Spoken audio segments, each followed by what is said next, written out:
Kalau kita ngomongin sejarah Jawa, biasanya kan yang kebayang itu kerajaan-kerajaan besar, pertempuran yang epik, sama kota pelabuhan yang super ramai. Tapi kali ini, yuk kita coba buka sebuah pintu yang beda. Sebuah cerita dari lereng Gunung Lawu, tentang sebuah wilayah yang kekuatannya justru lahir dari kesunyiannya. Mari kita telusuri kisah Magetan. Biasanya, sejarah Jawa itu identik sama gemerlapnya istana dan cerita penaklukan. Nah, cerita Magetan ini beda banget. Ini bukan soal siapa yang menaklukkan siapa, tapi lebih ke tentang gimana sebuah komunitas bisa bertahan lewat ketekunan, namun kekuatan dalam spiritualitas dan menjaga tradisi mereka dalam ketenangan. Nah, ini nih kuncinya yang perlu kita pahami. Kekuatan Magetan itu nggak diukur dari seberapa megah istananya atau seberapa luas wilayah taklukannya. Justru, kekuatannya itu ada di kemampuannya menjaga keseimbangan antara manusia, alam, dan juga kekuasaan yang datang silih berganti. Dia ini ibarat penjaga tradisi yang sunyi, yang tumbuhnya pelan tapi akarnya dalam banget. Terus, gimana sih karakter unik ini bisa terbentuk? Nah, untuk bisa ngerti itu semua, kita harus balik dulu ke akarnya, ke tanah tempat semuanya tumbuh. Karena di lereng Gunung Lawu inilah, semua kisah Magetan itu bermula. Oke, jadi lokasinya ini ada di lereng barat Gunung Lawu. Bayangin deh, ini tuh semacam surga agraris. Udaranya sejuk, sumber air dari gunung melimpah, dan tanahnya subur. Tapi, nah ada tapinya nih, lahan subur ini nggak luas-luas amat. Kondisi inilah yang pada akhirnya ngebentuk takdir Magetan secara fundamental.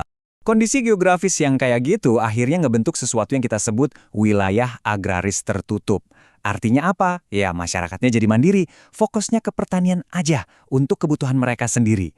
Ini bikin mereka stabil banget selama berabad-abad.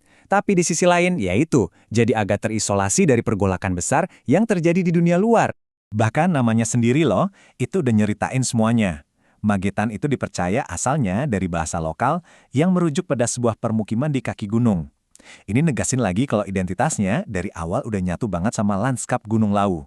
Oke, kita udah tahu geografinya. Terus, gimana ini semua kelihatan di panggung sejarah? Ternyata kalau kita lihat, cerita Magetan itu bukan soal revolusi atau perubahan yang dramatis. Justru, ini cerita tentang sebuah daya tahan yang luar biasa yang konsisten melintasi berbagai zaman.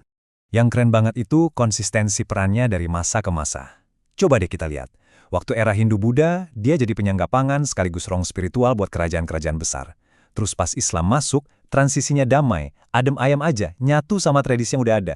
Bahkan di zaman kolonial, justru karena dia agak ketinggalan dari industrialisasi, budayanya malah jadi terlindungi.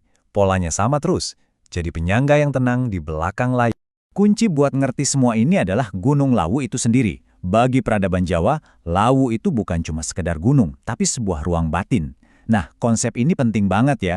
Maksudnya, kawasan ini tuh pusatnya laku spiritual, tempat orang-orang mencari pencerahan. Inilah yang bikin Magetan bukan cuma lumbung padi, tapi juga lumbung spiritualitas. Nah, pertanyaannya sekarang, apa warisan kuno dari sang gunung ini masih kerasa sampai hari ini? Yuk kita lihat gimana jejak-jejak sejarah ini hidup dalam wajah Magetan yang modern. Sambungannya itu jelas banget. Sifat historisnya sebagai dataran tinggi yang sejuk dan alami, sekarang kita kenal sebagai apa? Ya, sebagai ikon wisata Telaga Sarangan.